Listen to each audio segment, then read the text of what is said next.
12 Days of Beardsmas 2022. We are beyond one hand now, so it is day 11. Day 11, guys. We're going to wrap this series up very soon here, but first, we have yesterday's giveaway winner, new giveaway today. We're going to highlight the Bearded Mac and the owners behind the scenes, but first, if you could, hit that thumbs up if you're ready for today's historical beard of the day. We're going to go with one that almost all of you have heard of and know a little bit about, and that would be, boom, Sigmund Freud. Of course, this is the Austrian neurologist.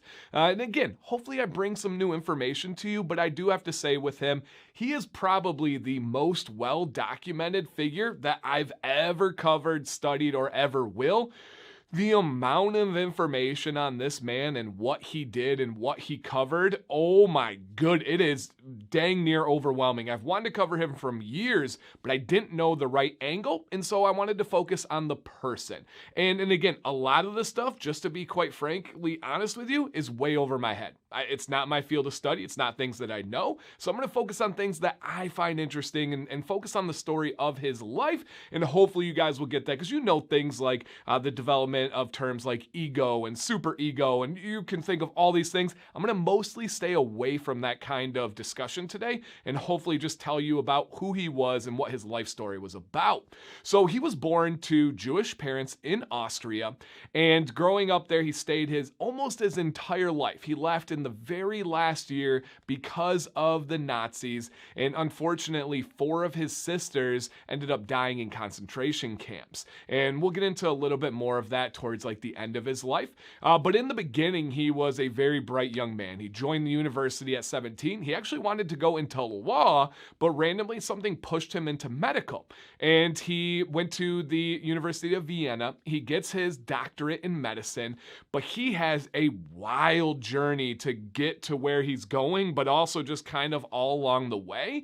He starts off with medicine, but he does things like he studies animal brains for like 6 years. He dissects frogs and studies eels and studies their reproductive organs and has all these interesting things. He also studies things like the effects of cocaine. He also studies things like hypnosis, and he gets a little bit of experience at an asylum, and that one really piqued his interest. From there, he taught at a university. He wrote, he did some free work, but eventually he opens up his own private practice that is over nervous disorders. Now, with him teaching this, again, things were very different then, right? Of course. But at the same time that he gets his private practice and all this is going on, he does get married. He does have multiple children with his wife. His wife is the daughter of a chief rabbi. And Freud, even though he came from Jewish parents, was an atheist. And he had a little bit of conflict with this and the wedding and the prayers and the different procedures that were going to take place. Procedure probably not the right term for it, but ceremonies, right? Traditions that are going to take place at the wedding. But he ended up saying, okay, that is fine. And he goes on. And in addition to his wife and his children, his sister-in-law ends up moving in with them once her fiance dies. Now, this prompted a lot of rumors and accusations that they were having an affair. They were very close together. They traveled together. And then some would say some evidence even came out that they were having an affair, but that was just kind of like a side note that was interesting. So he opens up this practice and he's helping nervous disorders. Well, a couple of things. One, he was a big-time smoker. When I say big-time smoker, he was smoking like 20 cigs a day. Now, this was something that he was open about. He was conscious about. He said that it helped his work. He said that it distracted him from other problems and addictions that you could have that could be far worse. But he was also addicted to cocaine for like 12 years. He at one point called it a miracle drug and would even prescribe cocaine. And these things, of course, added up and took a toll on his life. He ended up getting mouth cancer very severely. He had over 30 surgeries on his mouth. And in the end, it ended up being essentially the lead to the cause of his death. In his last year of life, he fled to the UK to get away from the Nazis. And he was in rough shape with this mouth cancer to the end where his physician and his family decided we are going to give a deadly dose of morphine, and then ended up taking his life. He was cremated. There were some thieves and robbers that ended up trying to steal his ashes, right? Think about that someone would want to take your burned remains. That is absolutely wild and mind-blowing that could happen. But of course, he leaves an absolute legacy behind. He didn't exactly love Americans, but a lot of his work is really coveted in America. Not all of it, right? There, we could pick apart every little bit of really anything that anyone has ever done, but there's still some strategies that are left behind today that are huge. He was nominated for 13 different Nobel Prizes. He didn't win any of them, but still amazing to be nominated for 13. And today, he would be considered likely something along the lines of an influencer, not only influencing the areas of the brain and the ideas and the concept and therapy, but he also was an influencer in selling couches. Now, when you think of somebody laying on a couch talking to a therapist, that was kind of a thing that he developed, and especially with a specific kind of couch. Once that happened, and that was gifted to him, by the way.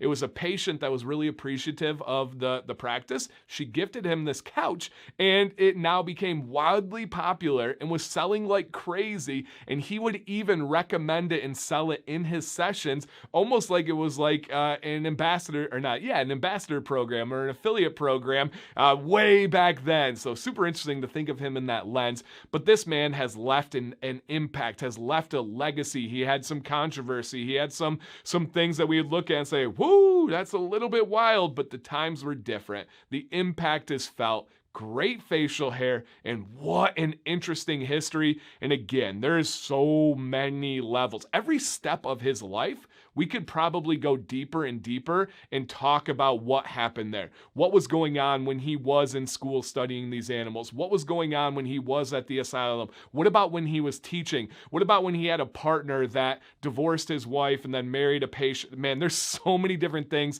Sigmund Freud, oh my gosh, one of the most interesting figures I have ever studied. Hope you guys learned something. Hope you enjoyed that. All right, today we are going to talk about the owners of the Bearded Mac. This is Chris and Eileen. They're in the Washington, D.C. tri-state area and just great people.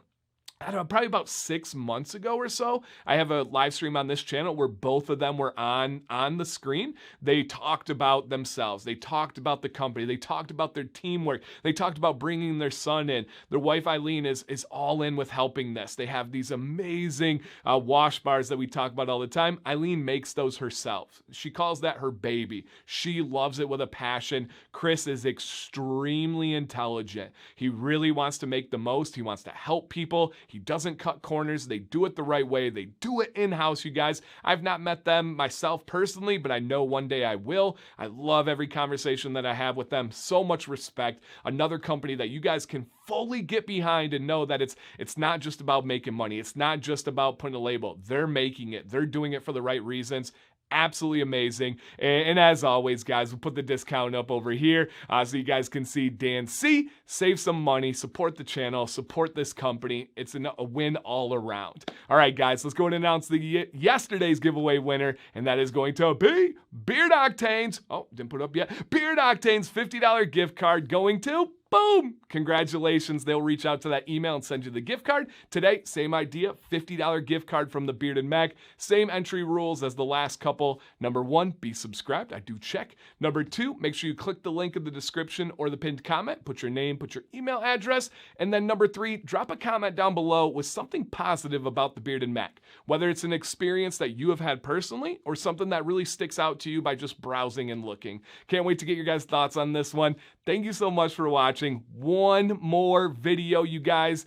Dan C. Bearded. Stay bearded and stay positive.